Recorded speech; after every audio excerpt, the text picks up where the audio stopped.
मुझ पे शक कर रही है दीदी?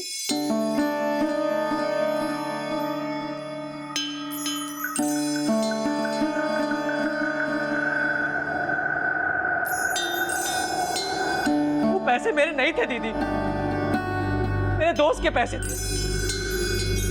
वो राजेश है ना, उसका बर्थडे था तो सबने पैसे कंट्रीब्यूट करके मुझे दिए थे। अरे मेरे सब दोस्तों को पता है कि मेरे घर के हालात क्या है। मैं उन्हें कैसे बताऊंगा दीदी? कैसे कहूंगा कि मेरे घर में चोरी हो गई? वो सब तो यही कहेंगे ना कि तेरे घर में चोरी हुई, कोई सामान नहीं गया, मगर तेरी अलमारी के अंदर से तेरे पैसे गायब हो गए।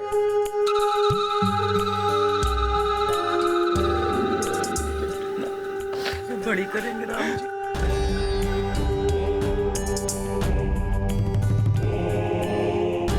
मैं अपने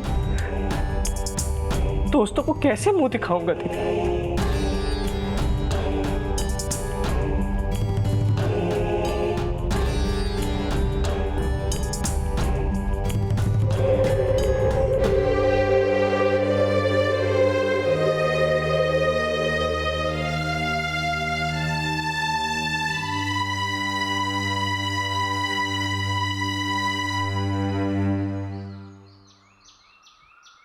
One, two, three, four. Hi guys.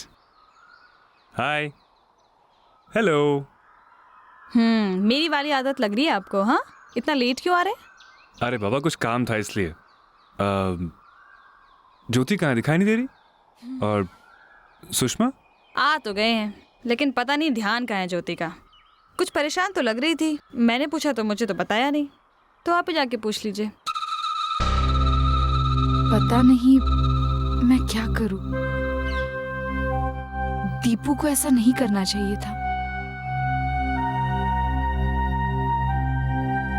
अरे ब्रिजी, हेलो। हाय।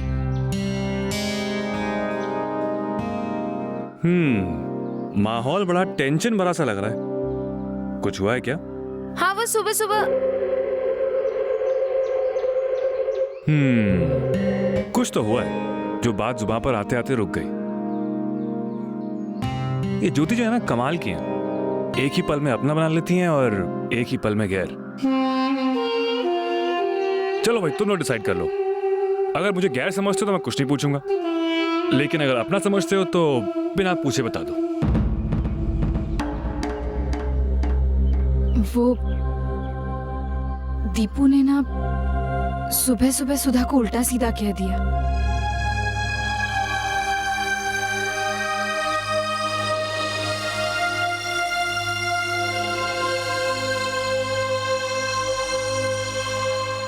देखो ज्योति, बात सीरियस तो है, लेकिन इतनी भी नहीं।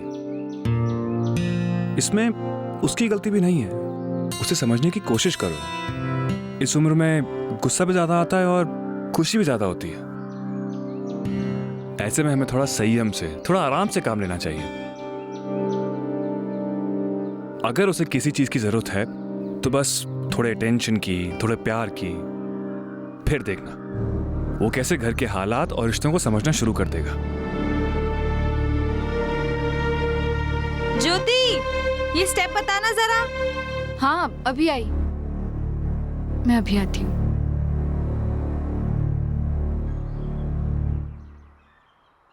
आपने सब कुछ कितनी गहराई से समझ लिया। आई थिंक अगर एक बार आप दीपू भैया से मिलेंगे ना, तो आपकी बातों का असर उन पर जरूर होगा। मतलब आप पर असर हो चुका है? आप घर आइए ना डिनर के लिए। भाई मैं तो आने के लिए तैयार हूँ, लेकिन डरता हूँ कि बिना इनवाइट किया आऊंगा तो घर में घुसने देंगे या नहीं। लीजिए, तो मैं और क्या कह रही हूँ। पक्का? 100% पक्का। ठीक है। शिवाय ओम नमः शिवाय ओम नमः शिवाय ओम नमः शिवाय ओम नमः शिवाय ओम नमः शिवाय ओम नमः शिवाय। हे, सिर पे क्यों खड़ी है? रख देना दूध और जा यहाँ से।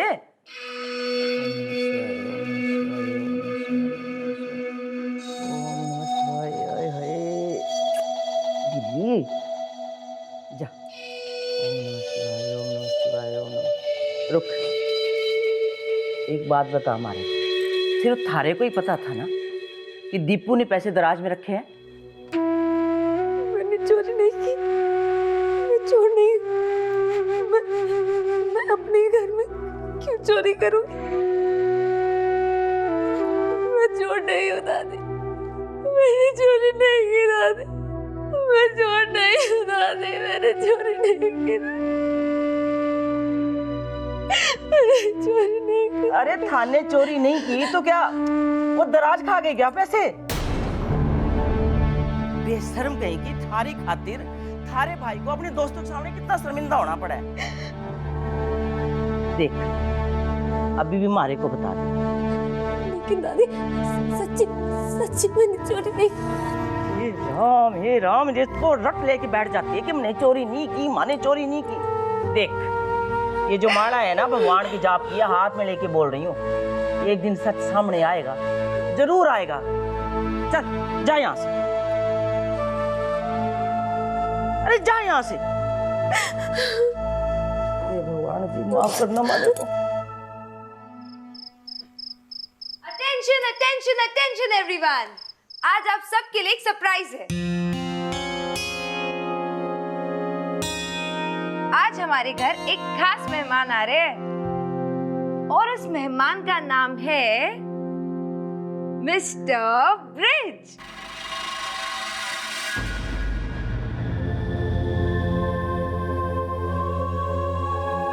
जो हमारे साथ आज डिनर करने वाले हैं। क्यों, कैसा लगा मेरा सरप्राइज? अरे छोरी, ये कैसा सरप्राइज है भाई? ये तो सदमे है हमारे लिए। बैठे बिठाए घर का खर्चा बढ़ा दिया।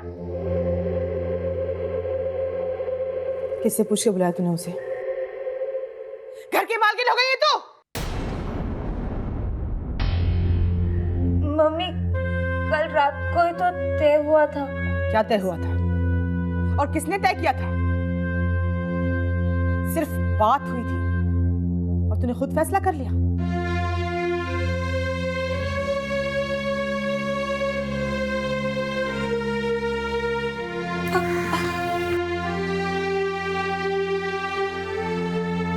अभी इसे लगा कि फाइनल हो गया है तो उसने बुला लिया। तुम्हें बताना चाहिए था ना कि रात में तुमने कोई और फैसला किया है।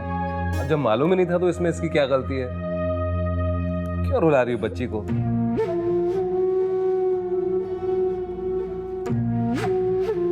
ज्यादा सर मत चढ़ाइए।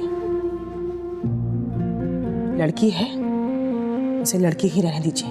अरे कमल, बहू ठीक ही तो कह रही है, लड़कियों को तो अपनी हद में ही रहना चाहिए। अरे मैंने थारे को भी कितनी बार समझाया है कि लड़कियों को इतनी ढील देने की जरूरत नहीं है। और सच्ची बात बोलूं, सारी गलती ज्योति की है। अरे बड़ी है बहनों में, इसको तो ध्यान देना चाहिए ना, घर में आके सलाह मशवरा करना चाहिए। ये तो छोटी है अभी। थारी भी तो मर्जी रही होगी ना उस छोरे को इस घर में बुलाने की, कि नहीं? नहीं दादी, दीदी को तो इसके बारे में कुछ पता भी नहीं था। उन्हें तो अभी पता चला। हद है इस घर में तो, जैसा गुरु वैसा चेड़ा। तू मेरी वकालत कर, मैं थारी वकालत करूंगा। शर्म भी नहीं आती इन छोरियों को, बड़ों को भी जवाब देने शुरू कर दिए। तमीज नाम की तो कोई चीज ही नहीं बची इस घर में तो। माँ,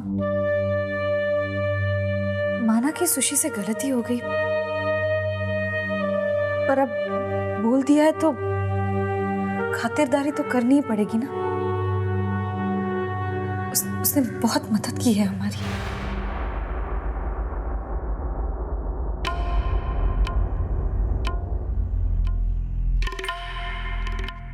अब जब सब तुम लोगों ने तय कर ही लिया है तो करो, लेकिन मुझे इन सब से दूर रखो।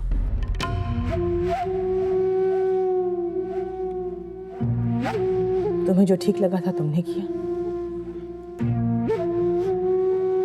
मुझे जो ठीक लगेगा मैं वही करूंगी। मुझसे इस जबरदस्ती के मेहमान की मेहमान नवाजी नहीं होगी।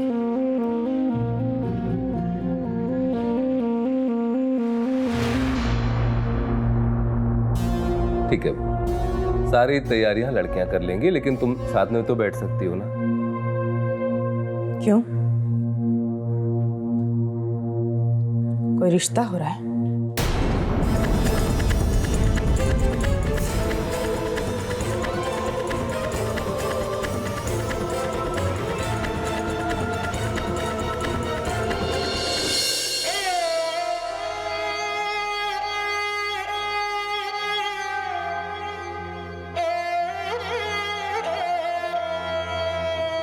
दीदी सब ठीक हो जाएगा। मैं सब कुछ बना दूंगी, आप आराम कीजिए। मैं भी मदद करूंगी, एटलीस्ट प्याज व्याज तो मैं भी काट सकती हूँ। बात सिर्फ खाना बनाने की नहीं है सुशी।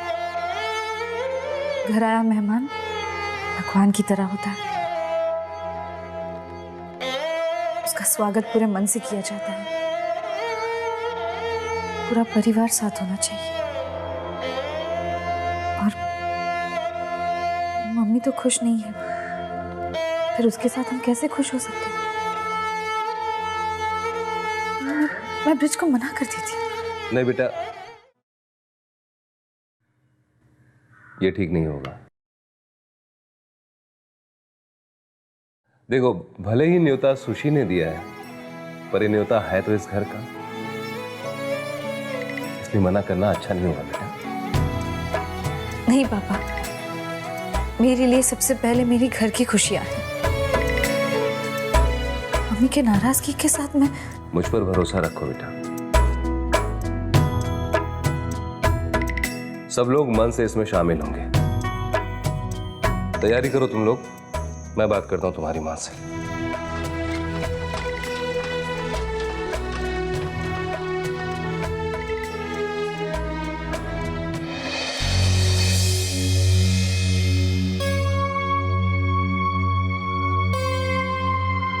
पद्मा, पद्मा, मेरी तबीयत ठीक नहीं है, मुझे आराम करने दीजिए। तबीयत ठीक नहीं है या फिर ब्रिज घर पर आ रहा है इसलिए? जब पता है तो पूछ क्यों रहे हैं? तुम्हें क्या लग रहा है, तुम जो कुछ कर रही हो ये ठीक है? आप लोग जो कर रहे हैं, जब मैंने नहीं रोका तो फिर मेरे से सवाल जवाब क्यों कर रहे हैं? पद्मा, थोड़ा ठंडे दिमाग से काम लो। और किसी दोस्त को बुलाने में बुराई क्या है?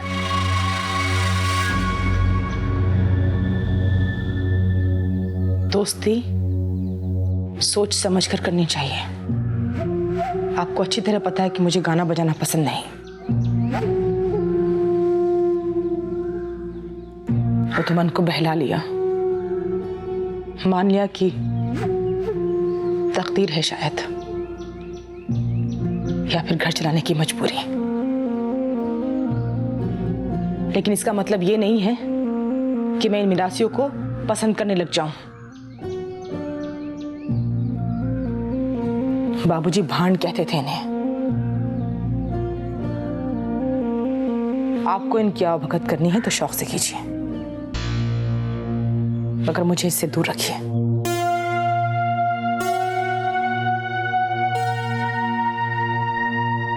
माँ, वो इलायची कहाँ रखी है? ऊपर वाली अटान में रखिए।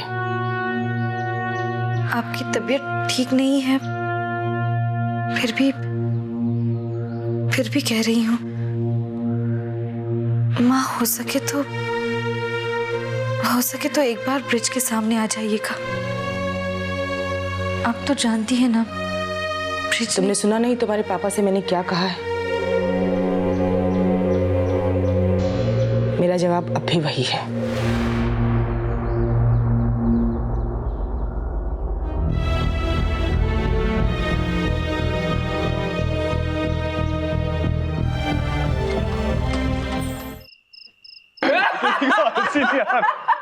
अरे बस पेट दुखने लगा, खाना कैसे खाऊंगा? वैसे जोक से पार्ट, आप लोगों को जोक सुनाने के पीछे ना मेरा एक अपना मकसद था। मैंने सोचा यार, इतने दिनों के बाद बढ़िया घर का खाना मिला है, मैं जोक सुनाऊंगा, आप लोग हंसते रहेंगे और मैं अकेला खाते रहूंगा।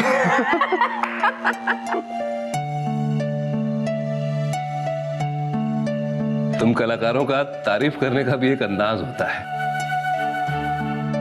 वैसे जब भी जी करे ना, आ जाया करो बेटा। और नहीं तो क्या, इसी बहाने पार्टी भी हो जाएगी।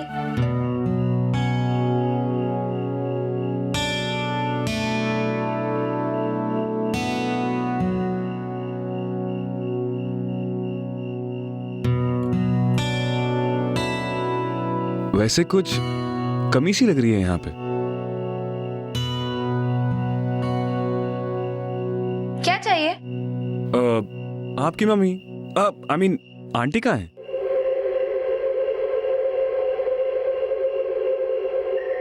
खाने के चक्कर में उनके बारे में भूल ही गया मैं।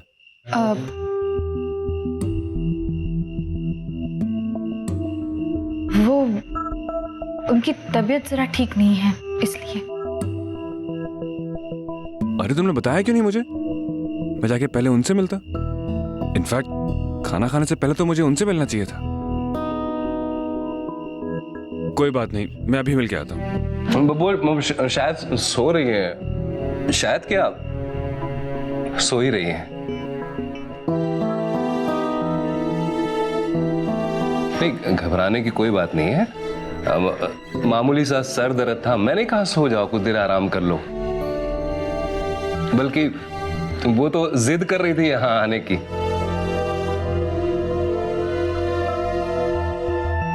बेटा खाना बीच में छोड़ के नहीं उठते, तुम आराम से खाना खा लो, उठ जाएगी तब तक। ये बात भी सही है, खाना छोड़ के नहीं जाना चाहिए। एक काम करता हूँ, खाना खत्म कर लेता हूँ, उसके बाद जाके उनका हाल पूछ लूंगा। और ये भी पूछ लूंगा कि उन्होंने आलू की सब्जी में डाला क्या है, कमाल की बनी है। ये तो तुम इन लड़कियों से ही पूछो कि सारा खाना इन्होंने ही बनाया है। माँ आ गई। नमस्ते आंटी। नमस्ते। अरे अरे बेटा, बैठो बैठो, खाना खा। आंटी लेकिन आपने तकलीफ क्यों की? मैं जाता आपसे मिलने के लिए, आपको तो रेस्ट करना चाहिए। क्या रेस्ट बेटा, बस थोड़ी देर सो गई, दर्द उतर गया तो आ गई।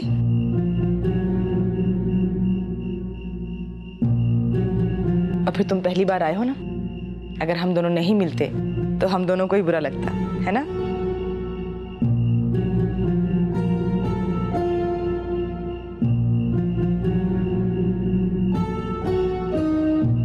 इस घर में तो सब के सब सीधे हैं, एकदम जलेबी की तरह।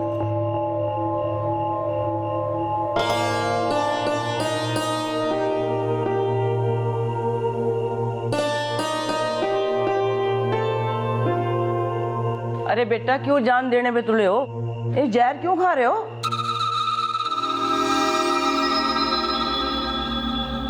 जी जहर? हाँ, गवाइयों नचइयों के लिए ये सुपारी जहर ही होती है। दादी वैसे तो ये इलायची है, सुपारी नहीं, लेकिन आपने बात एकदम सही कही। हम गवैयों के लिए ये बिल्कुल ठीक नहीं है। देखिए मैं तो बिल्कुल नहीं खाता, वो गले में प्रॉब्लम होती है ना, इसलिए। सुन, तुम जगह जगह जाके गाते बजाते हो, शादियों में भी गाते बजाते हो ना। वैसे नाचना गाना तो हमारे जमाने में भी होता था, शादियों में आके भी लोग नाचते गाते थे, पर हम लोग उन नाचने गाने वालों को भांड कहते थे।